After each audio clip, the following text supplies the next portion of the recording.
السلام علیکم ورحمۃ اللہ وبرکاتہ۔ الحمد للہ رب العالمین والصلاة والسلام علی سید المرسلین وعلی آلہ وصحبہ اجمعین، اما بعد۔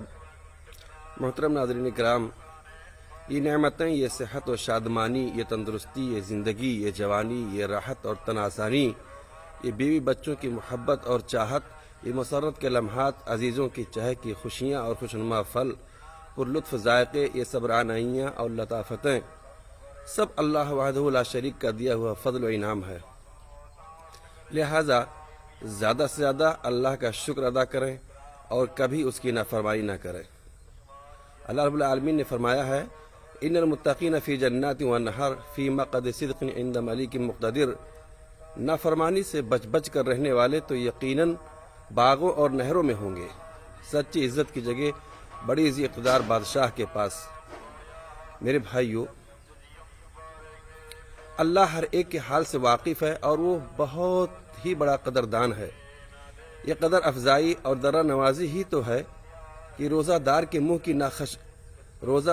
منہ کی ناخوشگوار بو اسے مشک کی مہک سے بھی اچھی لگے۔ ایسے منہ سے جب اس کا نام نکلے گا، ایسے منہ سے جب اس کا ذکر ہوگا، اس کی پاکیزگی کا ورد ہوگا اور اس کی عظمت کے تذکرے ہوں گے، تو اسے پسند کیوں نہ آئیں گے؟ بھائیو، بس یہی موقع ہے، یہ لمحے جانے نہ پائیں، سوکھے ہونٹوں پر اس کا نام، خشک ہو چکی زبان پر اس کا کلام۔ دیکھنا جب دعائیں سنی جاتی ہوں تو خوش بختی کا سنہرا موقع یوں ہی بیکار گزرنے نہ پائے۔ یہ قسمت سنور جانے کا موقع کہیں افطاریوں کے شور اور مشغولیت کی نظر نہ ہو جائے۔ اللہ اپنے بندے کی پکار ہر جگہ سنتا ہے۔ افطار کی یہ شان نرالی ہے، کھانا بھی اور ثواب بھی، دنیا بھی اور آخرت بھی۔ یہ افطار کی خوشی دراصل افطاری پر ٹوٹ پڑنے کی خوشی نہیں، یہ تو منزل پر جا لگنے کی خوشی ہے، یہ مقصود کو پا لینے کی خوشی ہے، یہ خوشی کی آس لگ جانے کی خوشی ہے۔ ذهب الظمأ وابتلت العروق وثبت الاجر انشاءاللہ تعالی۔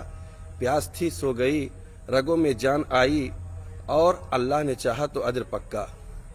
زہ نصیب، رزق بھی ملا اور معبود بھی، فسبحان اللہ والحمدللہ۔ بھائیو، خالق اور معبود جس آدمی کا مقصود ہو، اس کو کسی چیز کی بھی فکر کیا؟ سو انسان کو فکر ہو تو بس اسی کی، اور حاجت ہو تو بس اسی کی۔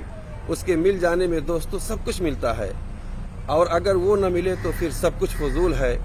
اس کو نہ پایا تو سمجھو کچھ بھی نہ پایا، اور کچھ کھو کر بھی اگر اس کو پا لیا تو سمجھو کچھ بھی نہ کھویا، اور اگر سب کچھ پایا مگر اس کو کھو دیا تو سب کچھ ہی کھو دیا۔